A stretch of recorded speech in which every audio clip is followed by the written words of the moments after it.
Hey, how's it going, everybody? Shaun here from Zoobox, and today we're going to be talking about the 2005 sequel to Get Shorty called Be Cool. Be Cool. Oh, yeah. It's directed by F. Gary Gray, based on a novel by Elmore Leonard, adapted by Peter Steinfeld, stars John Travolta, Uma Thurman, Vince Vaughn, Cedric the Entertainer, Andre Benjamin, Steven Tyler, Robert Pastorelli, and this is Robert Pastorelli's last role. Christina Milan, Paul Adelstein, Debbie Mazar, Harvey Keitel, Dwayne Johnson, Danny DeVito, James Woods makes a cameo. It's chock full of people. It's got every actor. I feel like Travolta was really called in some favors on this one. The synopsis is: disenchanted with the movie industry, Chili Palmer tries the music industry, meeting and romancing a widow of a music executive on the way. So, I was not sure if I was going to watch this. I like Get Shorty. You can go back, and the other day I did a little video about that. I think it's kind of ephemera. It's not my favorite thing in the world or anything, but it's a really fun, if forgettable time. But it's really fun. The moment-to-moment experience watching it, it's a good time. So, going into Be Cool, I knew that Barry Sonnenfeld wasn't involved, and I found out that he was actually going to be involved, but this kept getting pushed back, and then, there's probably some fucking bullshit with John Travolta, and the producers probably thinking, like, oh, well, sorry, Barry, but we're just going to go do our own thing, as if he wasn't the reason why the original movie worked. Sure, the writing, performances, but it's also Sonnenfeld's direction that actually kept that movie cohesive. Because when you don't have that, you get something like Be Cool. F. Gary Gray, the director. Okay, he's most famous recently for Straight Outta Compton. He directed the movie version of that story. I'm blanking right now, but he's got an interesting filmography. He was kind of a all over the place. He kind of came on the scene with Friday, and then directed kind of some action movies. Like he did The Negotiator, which I was kind of surprised to discover. I haven't seen Negotiator in a long time, but I kind of enjoyed Negotiator. He did The Italian Job. Recently, he's done The Fate of the Furious. He did Men in Black International, which is another Barry Sonnenfeld connection there. Oh my goodness. Law-abiding citizens. A lot of music videos. Yeah, but he's kind of like comedies and mediocre action movies. That's kind of been his bag. And his direction here, I got to lay a lot of the blame at F. Gary Gray's feet. This movie is a fucking mess. Tonally, it's a mess. It does not know how to balance it's like the comedy stylings of a movie like Soul Plane shoved into an Elmore Leonard story. And this wasn't his fault, but this movie's PG-13. Apparently they found that out. It was going to have to be PG-13 like right before they started filming. And if you can't say fuck in an Elmore Leonard story, you're already inauthentic. So you're already got problems just there. Just because the language is going to have to change. The style is different. Like if you're not swearing, then the poetry, the Shakespeare is not there for your story with the spoken word, because that's what's so much fun about the Get Shorty, the original one. It's the performances, but it's also just they have rich dialogue, rich, colorful dialogue. That's Elmore Leonard's all about that stuff, because this is not an interesting story. These characters are not developed in any meaningful way. Chili Palmer might as well be almost a completely different character. Travolta is not doing anything interesting. They feel cartoonish to an extreme, because like I said, it feels like the comedy of something you would see in like Soul Plane or Daddy's Home or Friday. It does not mesh with the more serious moments of the film. It's just like fuck, dude. Like in the casting is everybody's like miscast. Vince Vaughn is like some sort of like streetwise pimp dude, club worker. He's awful. Cedric the Entertainer is basically cast as kind of a heavy, but like a silly heavy. like, because in Get Shorty, I guess the parallel, and it's not because they're both black, but would be like Delroy Lindo. They have a very kind of similar characters. And, yeah, Cedric ain't no Delroy Lindo. Let me tell you that much. This guy just does not have the chops. And it's laughably bad. Not in the way you're supposed to be laughing. I was so fucking bored. And it doesn't have a good pace to it. It does not know how to get in and get out. And that's another thing I think I talked about when I talked about the Get Shorty, is that it's perfectly paced. It knows exactly what it is. It executes on it. You're in, you're out. It's that perfect comedy length. With this, they drag it on for what feels like ever and try to ingratiate you to characters that you just do not care about. You're never going to learn enough about them to care about them in that kind of capacity. And then there's all the cameos. Holy shit. Like, we had to take 15 minutes with Steven Tyler to talk about what the song Sweet Emotion meant. And then have Chili Palmer be the guy who has discovered the Rosetta Stone for the song Sweet Emotion. Because he's so good at that. He's so clever. He's so good at coming in and selling something.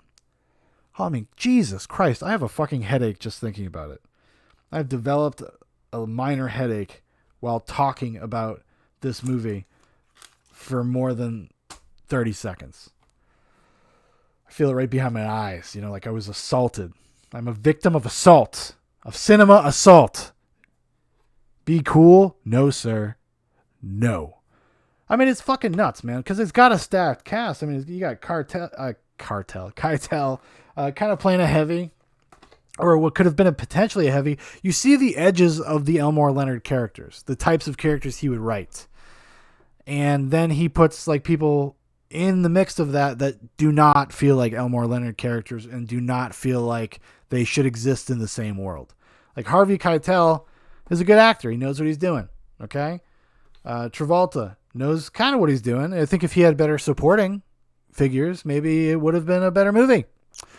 But just the casting is so distracting half the time. And I like Vince Vaughn, but I cannot stress this enough. Like, he and The Rock are the most grating characters I've seen in a movie in a while. I just like, and they spend a lot of time with them too, as if we're trying to develop them.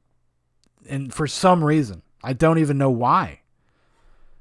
And that's kind of the problem with the movie in general, is that it just has no sense of coherence about what it's like trying to impart to you, and what it's trying to, because what it is trying to impart to you is nothing. There's nothing to say. There's nothing to say about anything.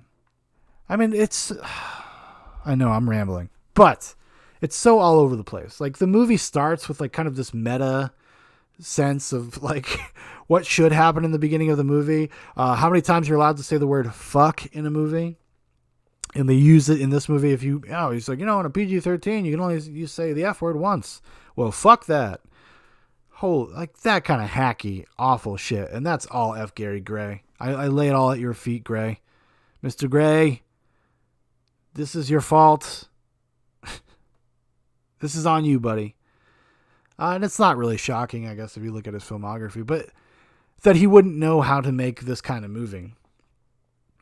And it just stuffed with it's just so hacky. The whole movie, the kinds of like jokes and humorous juxtapositions and all that stuff, it's so grating and so all over the place. I was like mad while I was watching it. And my wife was mad too. She was like, why are we watching this? Why do I have to sit through this? I was like, honey, we started it. Okay, we got to get through it now. I got to make a video. I got to spend 2 hours of my life so I can talk about something for 15 minutes. It's not often that I actually get like angry or that I totally regret watching something. It's not that often. I think most things you can learn something from. Bad movies especially. That's where you're going to learn the most about what does and does not work in a story or in a movie. This doesn't even give you that. It doesn't. It's just so fucking dead on arrival. It looks like a shitty like TV show, like a Fox show from the early 2000s. I don't want to talk about it anymore. My heart hurts, man. And another thing, Mr. Gray, you got some of these actors to give career worst performances. Like I already said, Vince Vaughn and Dwayne The Rock Johnson. Well, fucking Uma Thurman is awful in this movie. Every line, every piece of dialogue, cringe. The whole thing, just the fucking worst. And all the cameos, oh my god. Holy shit. I mean, Steven Tyler is in it for an extended period of time. And then they have Joe Perry, the guitar player. He even has to get in there. Because the whole movie surrounds this idea of, like, you know, Chili Palmer doesn't want to be in the movie industry anymore. Now he wants to get into music. And he finds out, oh, music is just like being a crook too. Oh, no shit. You fucking already did this in Get Shorty. Anyways, so they're trying to get this pop star, this up-and-coming pop star noticed. And it's just as shallow as you would imagine that would be. Because it's just as shallow as the pop music industry. And then the movie takes literally fucking minutes at a time to show you full performances of songs that are awful. She does it's just not good. I can't talk anymore about this. I can't do it. I'm like ranting. It's because I got a headache. It's because this movie is giving me a fucking headache, and I'm just like, there's so many thoughts in my head, and they're all just like pounding out to try to get out. But they're not worth it. It's not even worth it. It's not worth the discussion.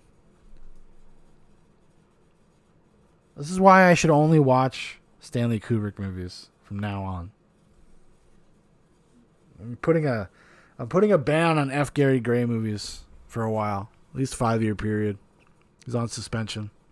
Taking his director badge, taking it away, putting him on unpaid leave.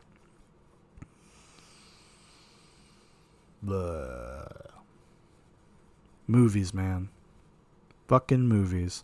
All right, everybody. Thanks for watching. Thanks for listening. If you'd like to know more about Zoobox, there's a bunch of links in the description for Facebook, for Instagram, and my personal Twitter. Also, if you'd like to make a recommendation, something you'd like to see on Zoobox, or Zoobox Goes to the Movies, or these daily videos, leave it in the comments, and I will, I'll put it on the list. All right, everybody. You have a good one. Have a better one than me. I'm going to go take some ibuprofen.